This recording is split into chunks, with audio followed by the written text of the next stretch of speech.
কি বিভীষণ? না না, এ হতে পারে না, অসম্ভব। বিভীষণ আমার দক্ষিণ বাহুর বল। এই বিভীষণ আমার ছেলের ভাই। এই লঙ্কায় সে ছাড়া আমার আপনার কেউ নাই। তাই তো তোমার শান্ত হৃদয়, আমি শান্তি দিতে এসেছি দাদা। পারিস ভাই শান্তি দিতে? তুই জানিস আমার অশান্তির কারণ কি? জানি, সীতা, সীতাই তোমার একমাত্র অশান্তির কারণ। আমি রথ প্রস্তুত করে রেখেছি, তুমি আমাকে অনুমতি দাও দাদা। কিসের অনুমতি? আমি শ্রীরামের কাছে ক্ষমা চেয়ে সীতাকে ফিরিয়ে দিয়েছি। কি বললি? ক্ষমা চেয়ে সীতাকে ফিরিয়ে দিয়ে আসবি? এই! বিশ্বত্রাস রাবণের ভাই হয়ে এ কথা তুই উচ্চারণ করতে পারলি? নইলে যে লঙ্কার সর্বনাশ হবে দাদা। সে দেখো, এই সীতার কারণে কত অঘটন ঘটে গেল। রাজ লক্ষ্মী বিদায় নিল, চামুন্ডা দেবী মন্দির ছেড়ে চলে গেল, হনুমান সোনার লঙ্কা পুড়ে ছাই করে দিল, সমন বিজয়ী রাজা দশাননকে আজ বালিপুত্রাঙ্গ চরম অপমান করে গেল। এরপরও কি তুমি সীতাকে বন্দিনী? যুগ যুগ ধরে সীতা রাবণের অশোক কারণে বন্দিনী হয়ে থাকবে, মুক্তি সে কোনোদিন পাবে না। দাদা, মুক্তি দাও দাদা, মুক্তি দাও। রাম সামান্য মানব নয় দাদা, নররূপী নারায়ণ ধরাভার কার জন্যে এই পৃথিবীতে এসেছে। সীতা মানবী নয়, বৈকুণ্ঠের লক্ষ্যে। লক্ষ্মী? এই মূর্খ তুই, তাই এ কথা বলতে পারছিস? আমি জানি দশরথ পুত্র রাম সামান্য মানব, আর তার গৃহিণী সীতা লক্ষ্মী নয়, মানবী। মানবী হলো, তবুও তো সদে তার চোখের জলে, তার দীর্ঘ নিঃশ্বাসে সবকিছু ধ্বংস হয়ে যাবে। এই সোনার লঙ্কা পড়ে শ্মশানে পরিণত হবে। চলো চলো। আমার কথা শুনবে না, ভেবে দেখবে না নিজের ভবিষ্যৎ, লঙ্কার মঙ্গল, জাতির কল্যাণ। সব ভেবেই আমি সীতাকে চুরি করে এনেছি, নতুন করে আর কোনো কিছু ভাববার নেই বিভীষণ। তুমি জানো না দাদা, তুমি কি ভুল করছো।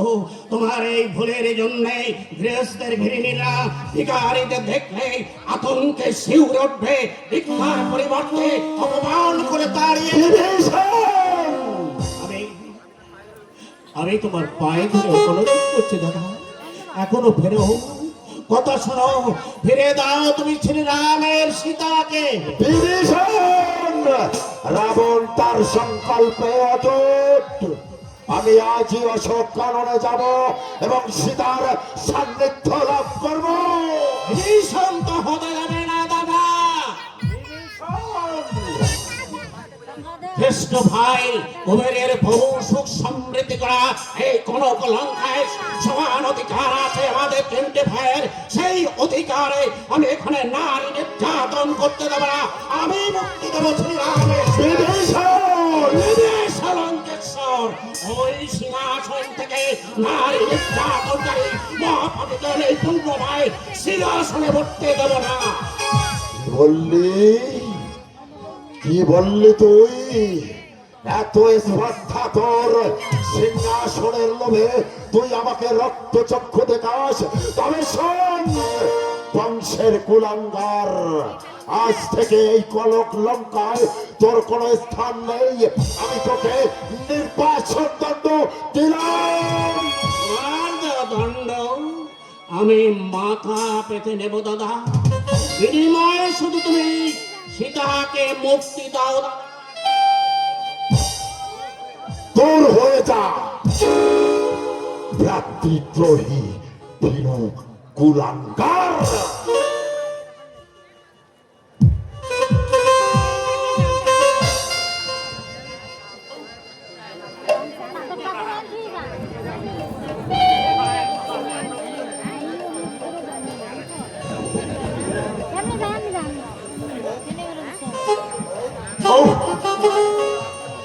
কোথায় প্রভু রামচন্দ্র, কোথায় মা জানকী?